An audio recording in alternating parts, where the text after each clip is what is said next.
The bad weekend was compounded with a bad Monday for the Steelers. Cam Heyward now reported to be out for 8 weeks, most likely headed to injured reserve. What do the Steelers need to do? We'll talk about him, the cornerback situation, and our first stars and skulls grades of the seasons. Here, I'm Chris Carter, your host of the Locked On Steelers podcast, here with Alan Saunders. Let's get into it. You are Locked On Steelers, your daily Pittsburgh Steelers podcast, part of the Locked On Podcast Network, your team every day.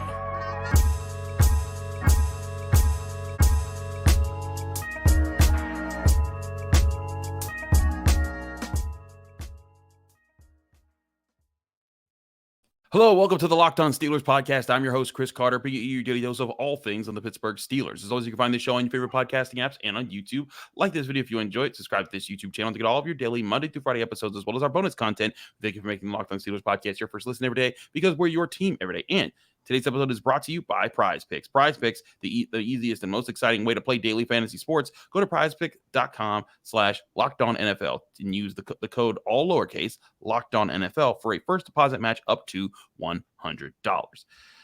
Alan Saunders joins us from SteelersNow.com, and man, it is not good here in Pittsburgh, Alan. On top of the 30-7 embarrassing loss at the hand of the San Francisco 49ers, Gerry Dulac of the Pittsburgh Post-Gazette reports Monday afternoon that Cam Heyward's injury will now sideline him for approximately 8 weeks or so. They're still deciding if he needs surgery. Alan, is this as devastating of an injury as this sounds, or have the Steelers brought in enough depth at defensive line that maybe they can sustain this during that period? No, it's not a good start to your answer, Alan. I think it's pretty devastating. I mean, look, I'll say this. I think they're better suited to deal with this at defensive tackle now than they were at outside linebacker this time last year. I think that's fair. I like what Keeanu Benton did in that first game. I thought he was one of the few guys that you can kind of say was okay. But, man, I mean, there are going to be a lot of learning curve there for a young player. He is not ready to do that job.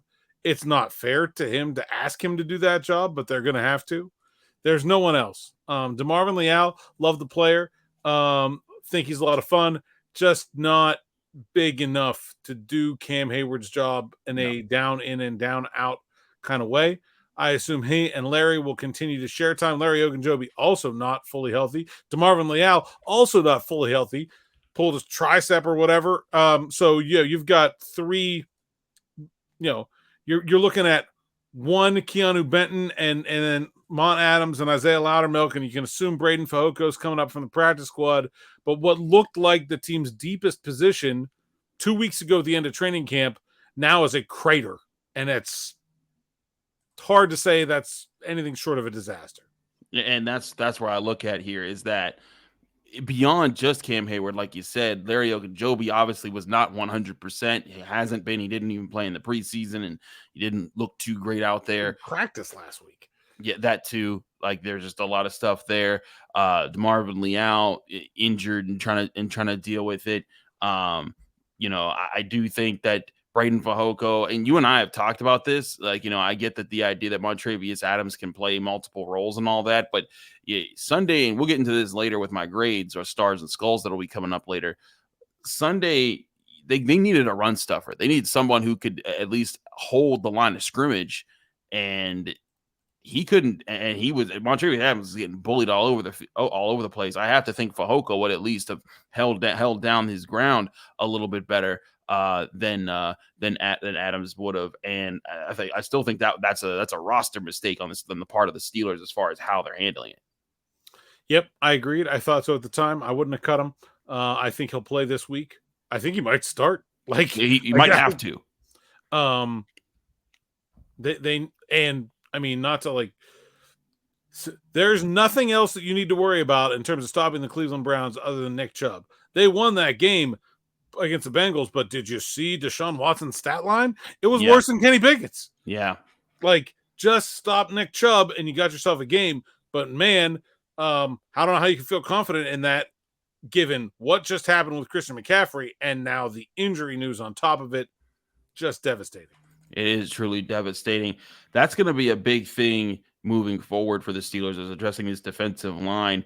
I also got to ask you, as my other question here, Alan, do the Steelers really have a cornerback problem right now? Because Levi Wallace, and we'll get to his grade later, but I thought he was very rough. Patrick Peterson, though he did have 2 touchdowns scored on him, the first one he slipped. The second one I thought was a great throw and catch. He could have gotten his head around, but that was one of those plays. But still, both of them got torched by San Francisco. Joey Porter Jr. barely saw the field.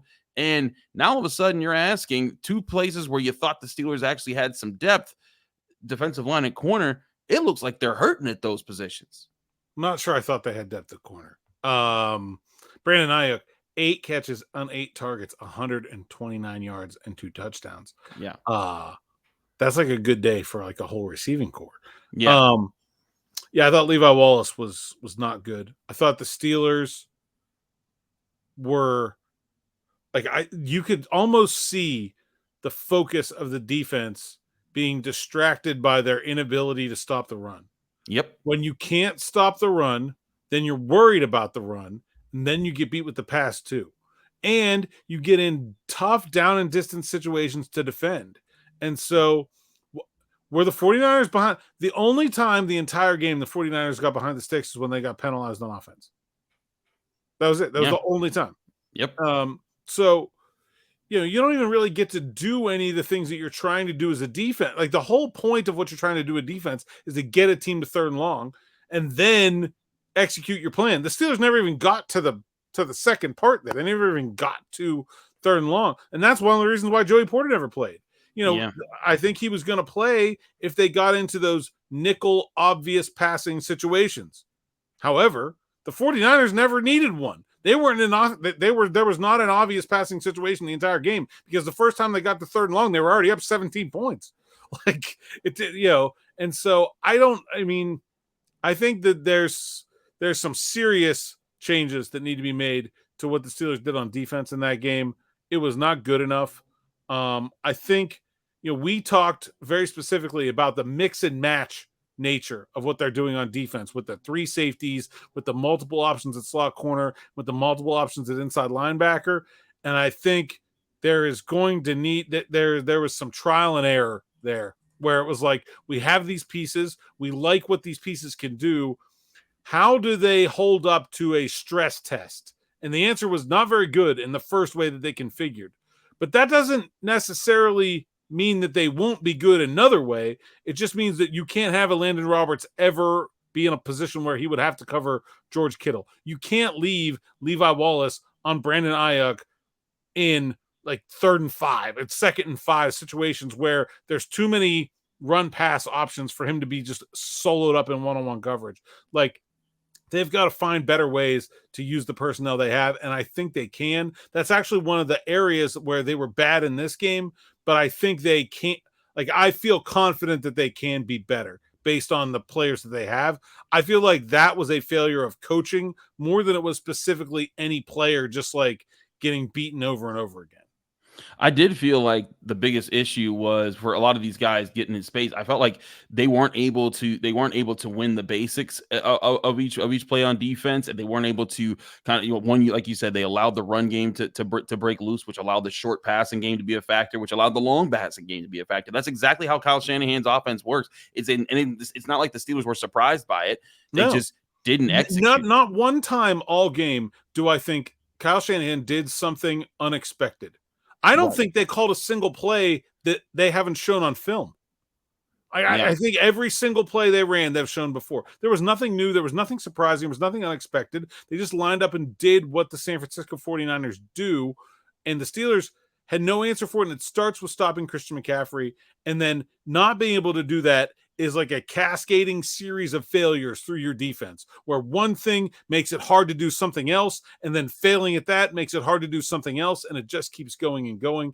And so I do think some of that they can do better at with different personnel. That is the one place I do really feel like the Steelers coaches failed. I put in my pregame primer that the usage of Kyle Juszczyk I thought was key, because a fullback is traditionally a signal for the Steelers to go base defense. And I didn't think they could afford to do that with guys like Kittle and Samuel as these dynamic playmakers that will be out there in places where you would usually have a linebacker covering them. That bit the Steelers several times. Yeah. I didn't think their linebackers were very good in zone coverage. There were lots and lots of catches where it's like Samuel or it was Aya coming in the inside, and there's a linebacker there, but they're 4 steps away. You can't play zone defense like a robot. You have to react to what's happening around you. But that goes back to, if you're paying attention to the run fake and if you're worried about what the motion is happening because you're not stopping the run, then you're reacting to the pass. And so it all starts up front. They can't let themselves get run on the way they did in that game. I don't even think that's that good of a San Francisco offensive line. I mean, Trent Williams is an all-timer, like first ballot Hall of Fame guy, but like the rest of those guys are just kind of guys. There is not another dude on that line that should be mauling people the way the Steelers were mauled. Yeah. And now you're about to deal with the Browns' offensive line, though Which they is did better. lose Jack Conklin, but it's a better offensive line across the board. We'll talk about what they need to do and go over our stars and skulls grades over here the next 2 segments of the Locked On Steelers podcast. I'm your host, Chris Carter, here with Alan Saunders of SteelersNow.com. But first, before we do any of that, I want to remind you that this show is brought to you by FanDuel Sportsbook, the number one sportsbook in America right now. Right now, new customers to FanDuel can bet $5 and get $200 back in bonus bets guaranteed. Plus, all customers who bet $5 will get $100 off NFL Sunday ticket from YouTube and YouTube TV. Now is the best time to join FanDuel. The app is easy to use, and you can be on everything from spreads to player props and more. So visit FanDuel.com/lockedon and kick off the NFL season with an offer you won't want to miss. FanDuel, official partner of the NFL.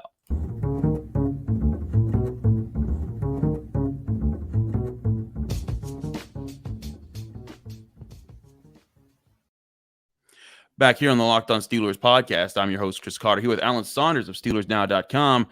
Alan, we're going to get to my grades now. It's for those who don't remember. We've done this. We did this all last year. I used to write about this years ago. This used to be something that I did, but I do a different kind of grading system because A, B, C, D. That's very basic. We do it each and every week. We do what I call stars and skulls. And for those who haven't seen it before, just need a refresher. Basically, the ratings chart is you get stars if you're doing well, you get skulls if you're doing poorly, and you can get 1, 2, and 3 stars. 1 star means you had a good play or a good day, basically like a decent performance by yourself. 2 stars means you had a great play on top of a good day, and a 3 stars is you had elite performance, basically several great plays where you were having a career type of game. On the flip side, a skull just means you had a bad play and never really redeemed yourself. 2 skulls mean you had a pretty bad game as a whole. 3 skulls mean you were all-time terrible. Quite a few of those in this game. And in fact, let's lead off with the skulls here. I'm going to start with there stars? I'm not entirely clear that there should be stars after having watched the tape. I mean, actually, when I looked back at the tape, there were certain players who I felt in limited spots did earn some stars or a star. There was one play. You know what? Fine. Since you want to be cheeky about that, we're going to start with the stars. Since Alan Saunders wants to ask, are there stars? There was one guy who got 3 stars, and that was TJ 3 stars Watt. For TJ? He looked good in the run defense when they ran the other side. Like when I looked back, all the big run plays, Alex Highsmith's side. Well, that's because that's Trent Williams' side.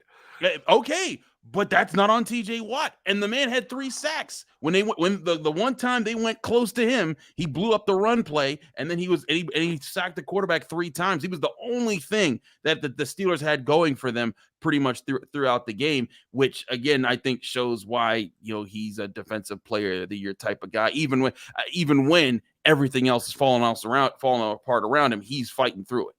I have a hard time giving anyone on the front 7 3 stars when they give up 152 yards rushing at 6.9 yards a carry. I hear that.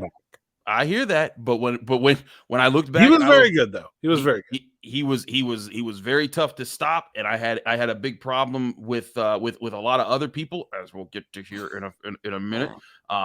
Again, I was going to start with the skulls, but Alan Saunders over here. But in all seriousness, when I looked back and I was like, I thought the same thing as you. I was like, well, he couldn't have been that good but I went back. Almost every big run went to the other side. And yes, that's because that was Trent Williams' side. But at the same time, that's where that's still a sign of just how much they respected TJ Watt and the impact he brings in on the game. And I think it's also a telltale sign that the Steelers might need to do more to compensate on the other side there. So just totally aside here. Do you think they should have played him on the right side some?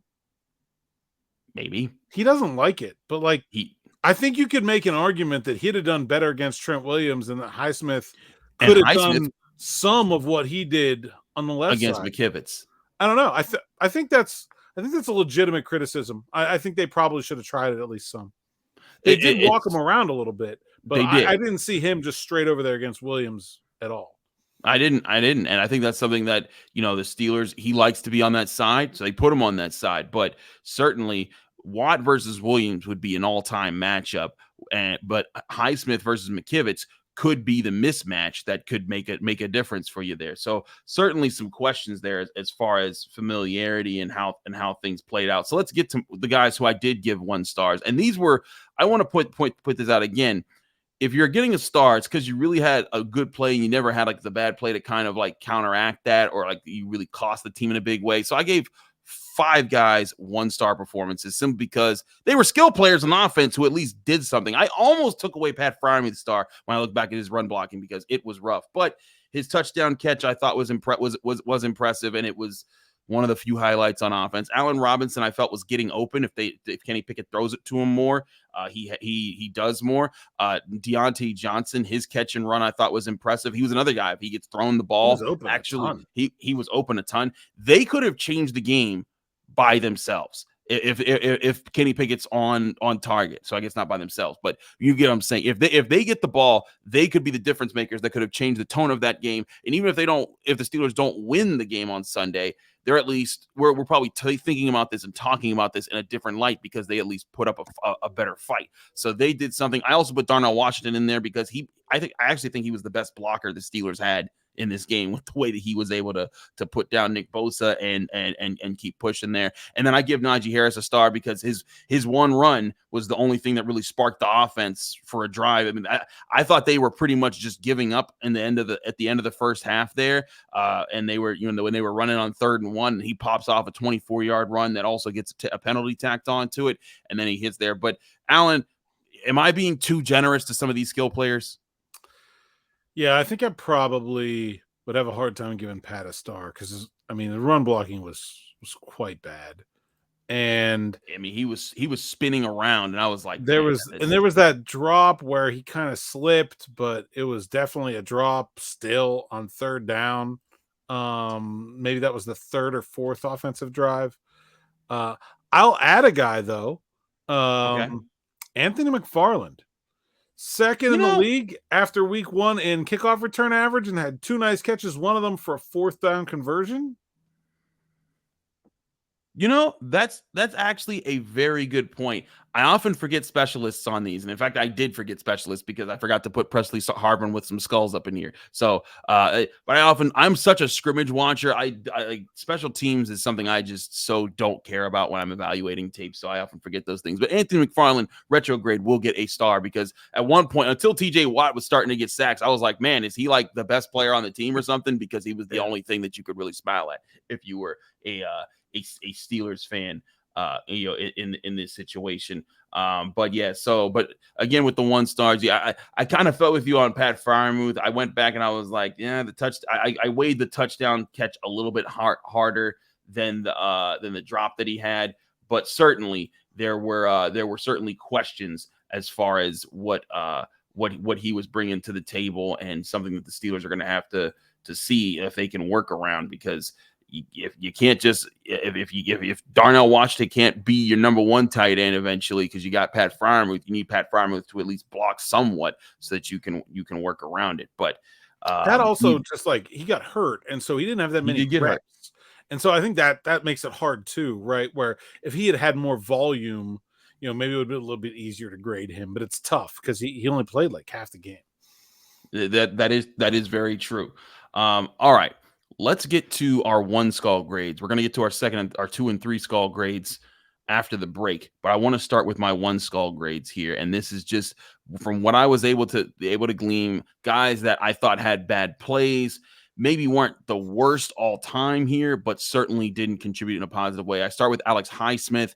I thought there were times that Alex Highsmith stood up, but there were too many times they were running to his side because he couldn't win against Trent Williams. And listen, Trent Williams, you're not going to face a better left tackle all season, but you're still deemed by how you do in your matchups. Alex Highsmith didn't win enough. He did make 7 tackles. That's why I didn't grade him too harshly, but he could have been better. DeMarvin Leal, like you said, I like DeMarvin Leal. I think he's got a real big future for this team. But in this game, he was moved off the ball, as were other defensive linemen who we'll get to in a little bit here. But DeMarvin Leal, another guy with one skull. James Daniels, I was maybe the most lenient on him and Seumalo because I thought that when the offensive line was able to do something, they were the kind of the two that I felt like held it down the most. Maybe Chuks Okorafor as well. I didn't grade him. I didn't give him a skull or a star because of his, one, he got injured late, but also two, I felt like he at least held it down. And he had Bosa the most, and I thought Bosa was just okay. I mean, he did not really impact the game that much.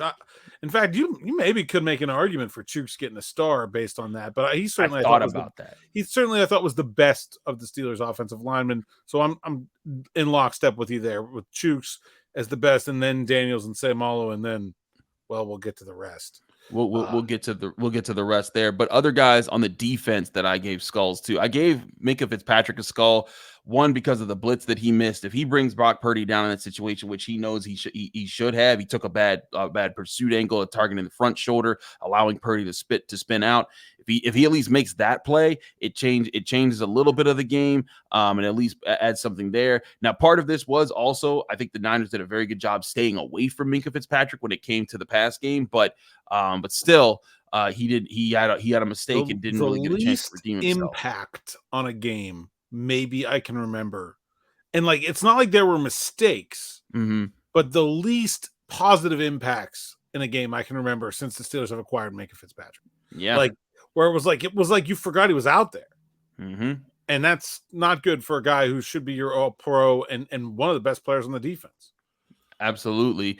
Other guys up front here, Larry Ogunjobi, he just didn't make a difference. The few times I saw him, he was getting pushed off the ball. Could have added a skull there, to be honest. I thought about it. I thought about maybe the injury, but I gave him at least one skull. We'll get to the other two skulls in a bit. I also threw Quan Alexander I felt like Quan Alexander, it was at least in position a couple times. The least bad of the linebackers. Right. And that's where I'm kind of, putting my putting my hat here, is that I think that he was the least bad of the guys there, and it certainly didn't help the situation with what they were doing there. But I felt that Quan Alexander, at least he wasn't getting exposed the way the other guys were, but maybe that was because the other guys were just in those positions a lot more often. They just had to take turns, and you can only expose one at a time.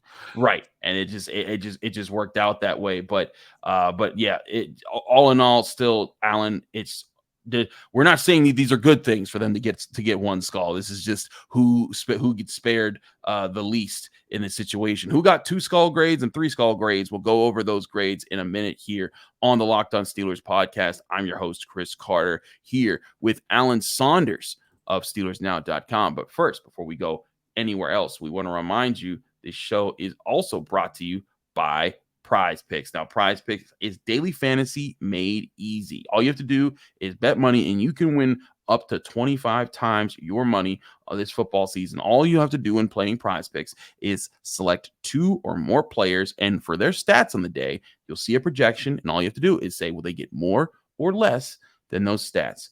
And your entry's placed. If you're big into fantasy sports, this is an easy way to get your daily fix of selecting individual player projections. And this goes for all sports: football, basketball, baseball, hockey, anything out there. Prize Picks is going to help you pick. And it's easy. Again, 2 to 6 players. You think you have a beat on their day in fantasy, say more or less on their stats, and you can win up to 25 times your money on any entry. Will Justin Jefferson have less than 100 yards receiving? Will Lamar Jackson have more than one passing touchdown? You put those 2 bets together, and you can make money on Prize Picks. Prize Picks offers weekly promotions that can lead to big payouts like Taco Tuesday. Each Tuesday, Prize Picks discounts select player projections up to 25% to provide even more value in your Prize Picks. Prize Picks includes NFL, NBA, MLB, NHL, and college sports. Download the Prize Picks app today or go to prizepicks.com to sign up and play daily fantasy sports.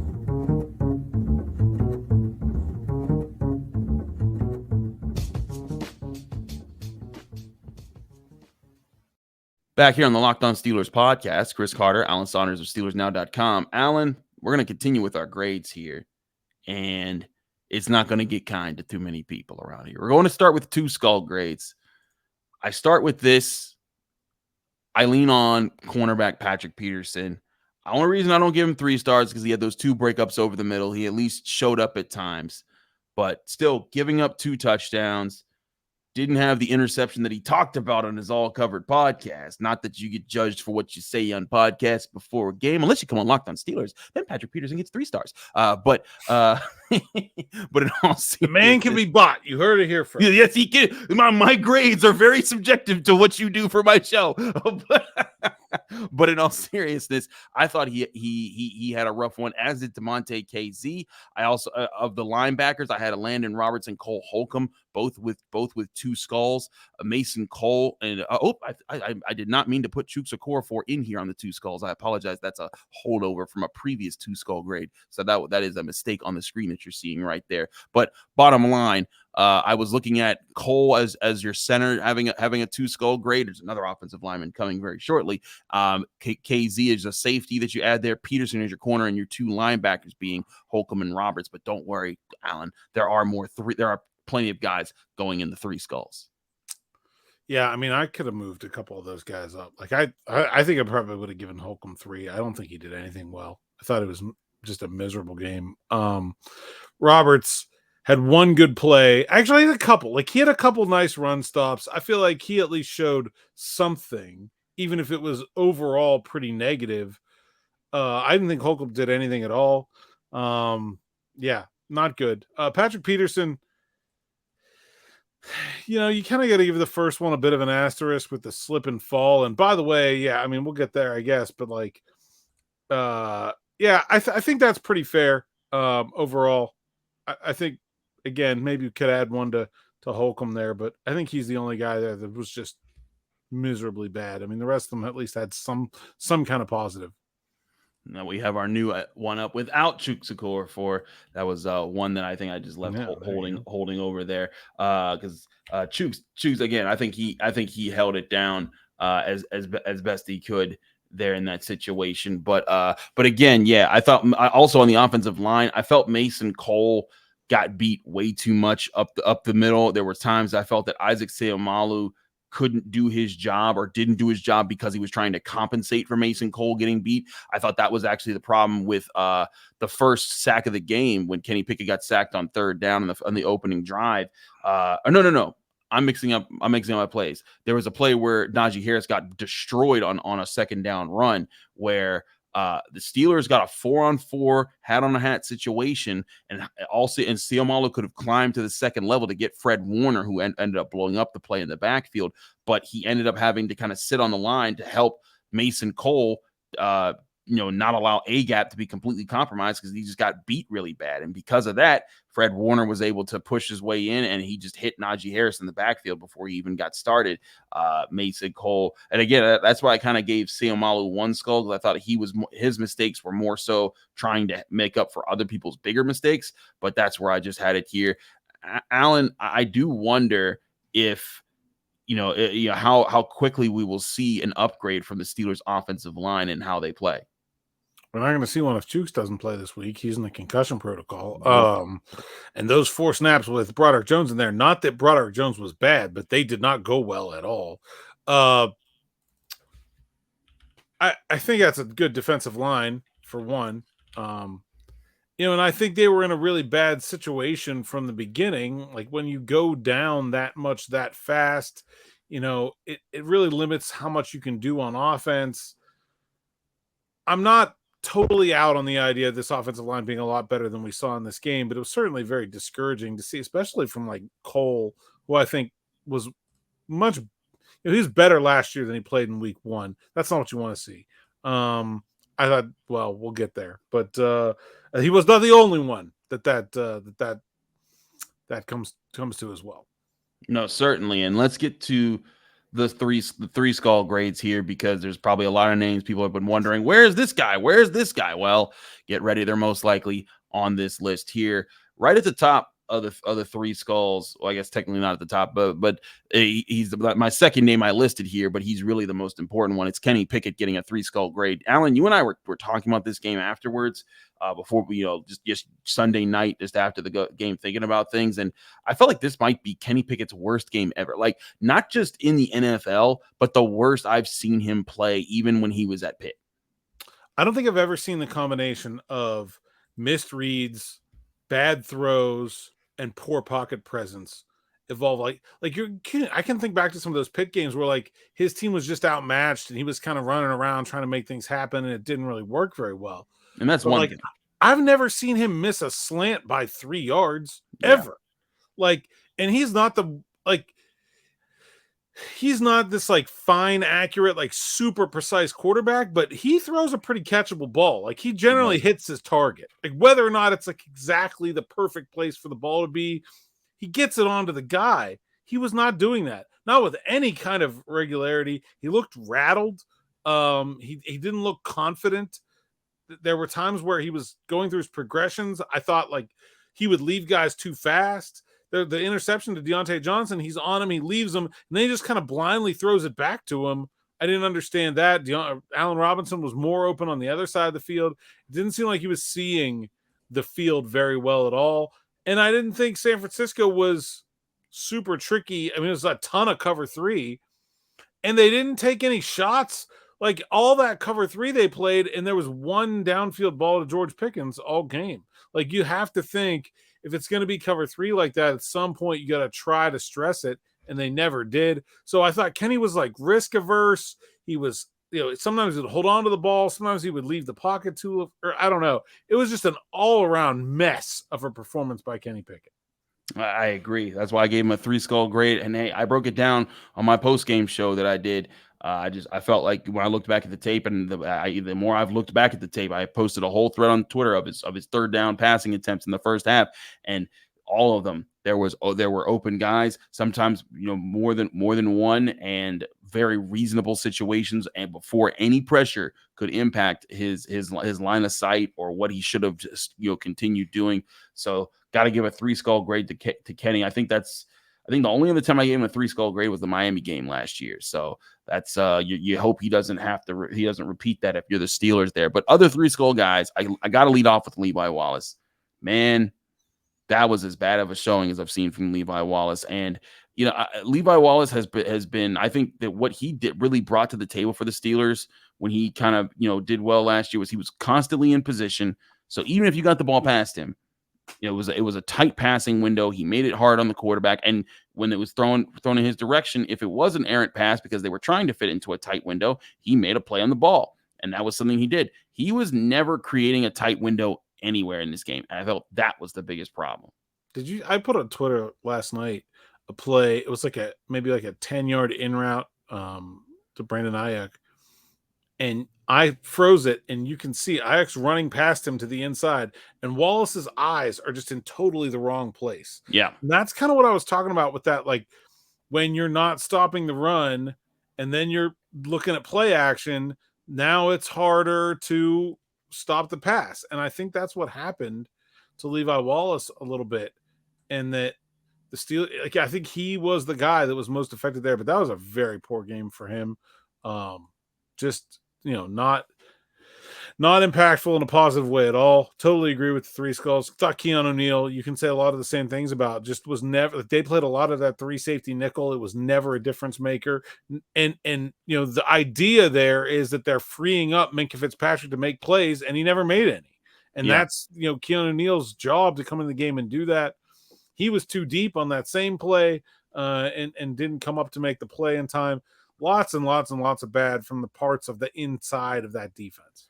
I agreed entirely there. Also, like Levi Wallace missing the tackle on that Christian McCaffrey run was just abysmal. That was That if he at least makes that tackle, I don't know if they don't score a touchdown in that drive, but it sets a different tone. It at least doesn't deflate the momentum that the Steelers had bought themselves with that at the end of the first half. And again, I'm not saying that they even stop them or win the game or anything crazy like that, but that's a place where you need your veteran to make a veteran play, and that's a lot. KZ, who we didn't really talk about, but we'll give him a two skull. Oh, I forgot. Put him on the two skull. Pancaked by a wide receiver on that play.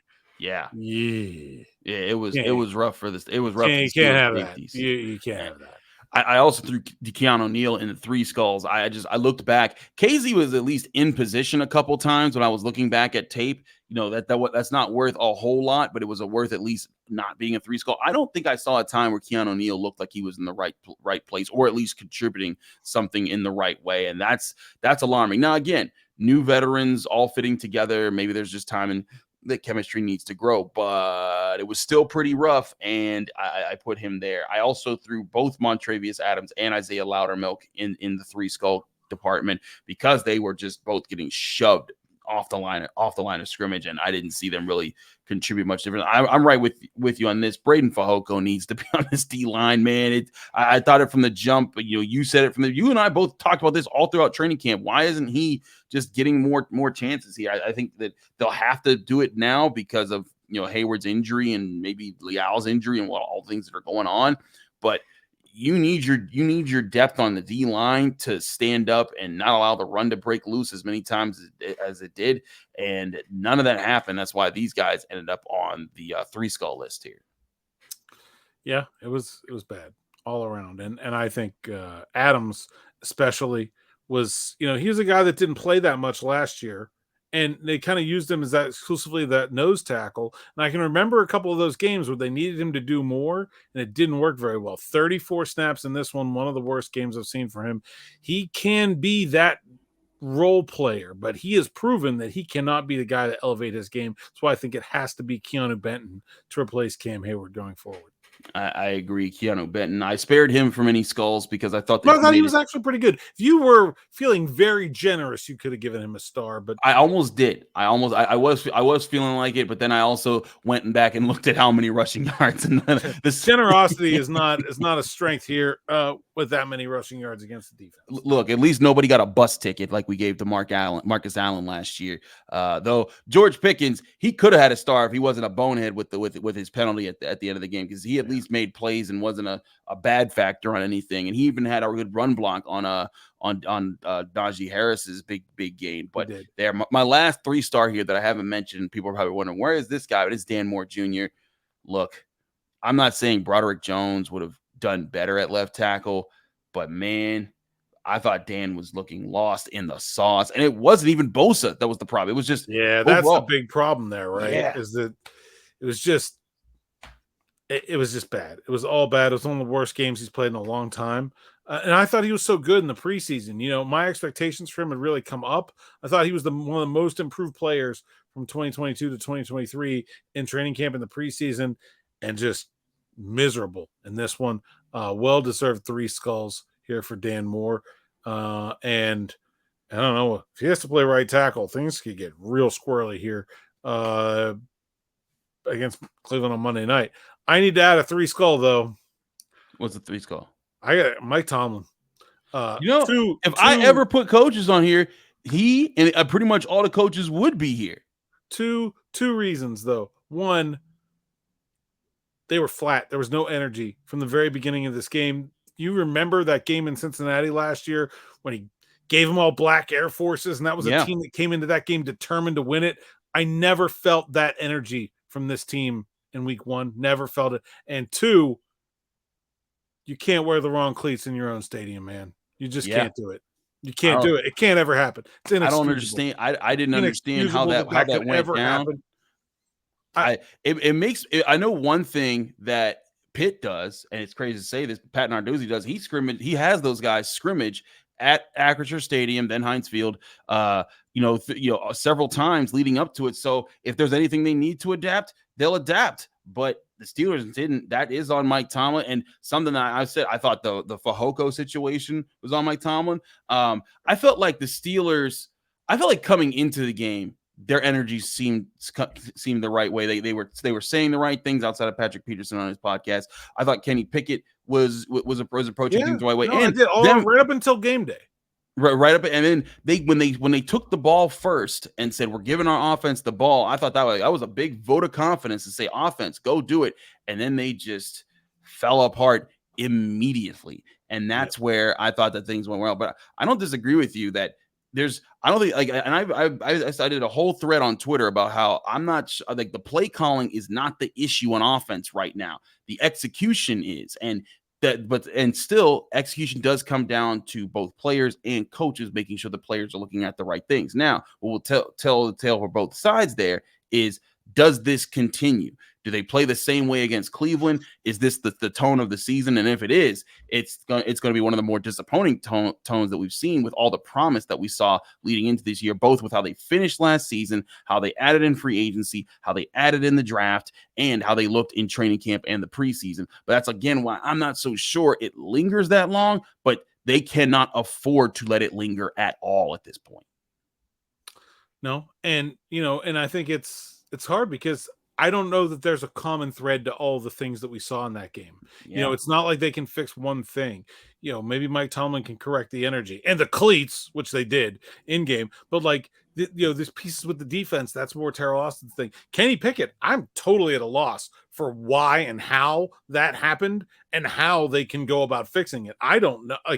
I was very, very rarely am I completely astonishingly shocked by something that happens with the team I'm covering. That's how I feel about how bad Kenny Pickett played. So I have no idea how they go about fixing it. It is a huge collection of problems, not just one problem, and a big job coming up. Can't lose this game. It's not a must win, but man, it's a bad place if they lose in week 2. Yeah, if they lose in week 2, and frankly, though, the way that things are looking on the D line against a team that runs the ball like the Cleveland Browns, I'm not all that too certain that they won't lose week 2. They've shown the ability to battle back in plenty of seasons, including last year when they battled back from the record that they set themselves going into the second half of the season. But even so, this is a game where they need at least a change of tone for the rest of the season, so they can be looking at something differently.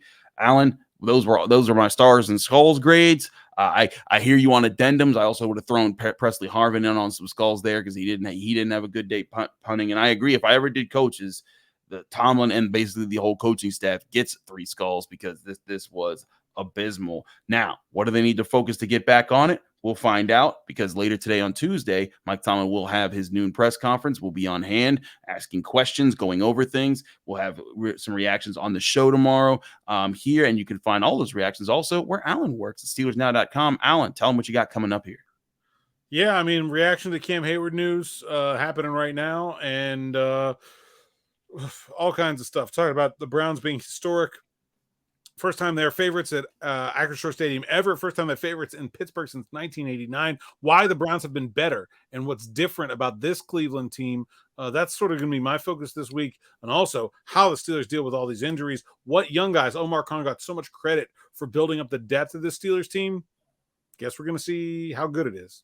We need to see the depth coming up very soon if the Steelers are going to make a statement. He's Alan Saunders of SteelersNow.com. I'm Chris Carter, host of the Locked On Steelers podcast. Find us find me on Twitter and Instagram at Carter Critiques. Read my work at the Pittsburgh Post-Gazette, post-gazette.com, and check me out here on the Locked On Steelers podcast Monday through Friday on your favorite podcasting apps and on YouTube. Like this video if you enjoy it. Subscribe to this YouTube channel to get all of your daily Monday through Friday episodes. Thanks again for tuning in, everyone. We'll be back tomorrow with more on your Pittsburgh Steelers right here on the Locked On Steelers podcast.